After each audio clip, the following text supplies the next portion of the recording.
சேக்கிழார் பெருமான் ரொம்ப அழகா சொல்றார் பெரிய புராணத்தில். இங்க ஒரு வார்த்தையையும் புரிந்து கொள்ள வேண்டும். அன்றினார் புறம் எரித்தார்க்கு ஆலயம் எடுக்க எண்ணி ஒன்றும் அங்குதவாதாக. இந்த விகுதி ஒன்றங்கு உதவாதாகன்னு போட்டிருந்தார்னா அர்த்தம் வேற. ஒன்றும் அங்கு உதவாதாக அப்படின்னா என்ன அர்த்தம்னா, எல்லாத்தையும் தேடிட்டு எதுவுமே உதவாது என்று முடிவு செய்து, ஒன்றங்கு உதவாதாகன்னு போட்டிருந்தாருன்னா ஒன்ன மட்டும் ஆராய்ச்சி பண்ணிட்டு, கல்லை மட்டும் ஆராய்ச்சி செய்து விட்டு கல்லால் இயலாதுன்னு உதவாதுன்னு விட்டுட்டாரு, இல்ல மரத்தை ஆராய்ச்சி செய்துவிட்டு மரத்தால முடியாதுன்னு விட்டுட்டாரு அப்படின்னு ஆகும்.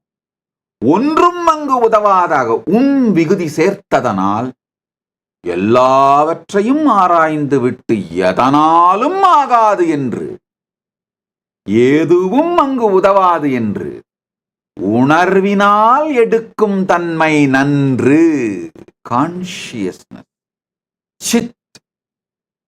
சித்தினாலே மனத்திற்குள் ஆலயம் செய்தார்.